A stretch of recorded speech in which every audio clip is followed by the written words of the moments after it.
The Battle of Devil's Hole, also known as the Devil's Hole Massacre, was fought near Niagara Gorge in present-day New York State on September 14, 1763, between a detachment of the British 80th Regiment of Light Armed Foot and about 300 Seneca warriors during Pontiac's rebellion. The Seneca warriors killed 81 British soldiers and wounded 8 before they managed to retreat. Background: as early as 1757, Seneca in the Niagara Falls area had complained to the French about losing control of the long portage along an area of the Niagara River, which French traders were trying to improve for wagons. They resented the Europeans trying to take over the traditional territory and displace them from the work. After the 7 Years' War, the British took over this area near the Great Lakes. John Stedman improved the former portage trail so that it could accommodate oxen and wagons, and hired teams and escorts to carry goods through. Formerly up to 300 Seneca men had worked as porters on what they thought of as the portage. Discontent rose among many Native American tribes in the Great Lakes area, who wanted to get rid of the British colonists before more encroached on the lands.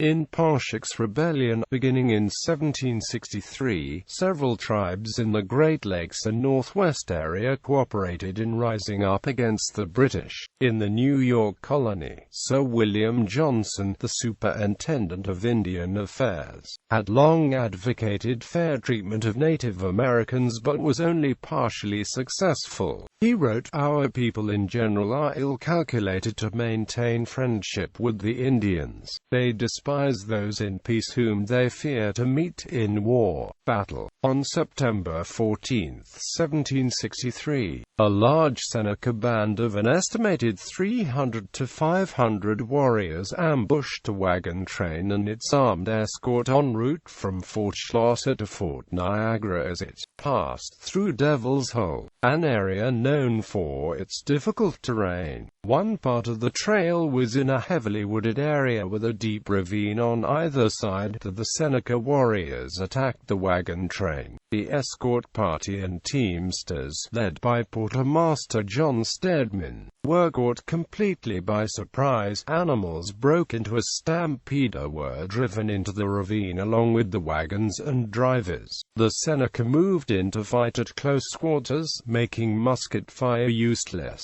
and only 3 of the party of 24 managed to escape to Fort Schlosser for help. Camped nearby at Lewiston was a detachment of the British 80th Regiment of Light Armed Foot from Fort Gray. 2 companies of the 80th, commanded by George Campbell and William Fraser, heard the news of the ambush and rushed off to rescue the wagon train. From a brush-covered hill commanding the trail, Seneca warriors attacked the soldiers about 1 mile from the wagon train. Once the British companies began to retreat, the Seneca moved to cut them off from the fort and killed more than 80 soldiers. The soldiers suffered a loss of 81 dead and 8 wounded before withdrawing.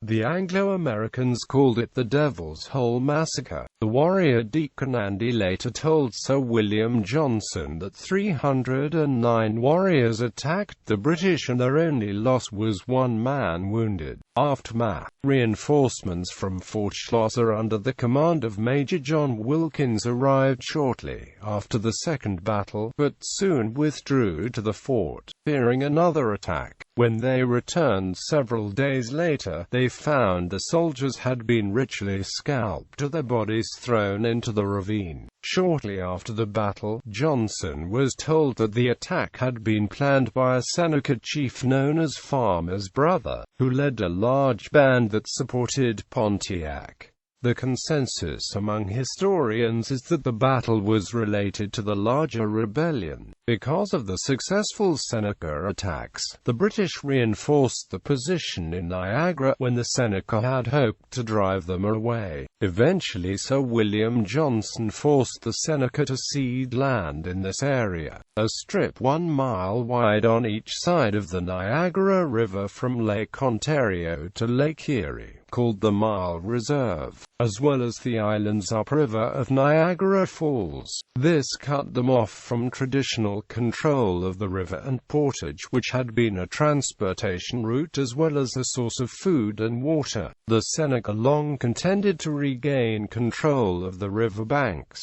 Settlers mostly stayed out of the area until after the conclusion of the American Revolutionary War. Its settlement forced most of the Iroquois as British allies to Canada.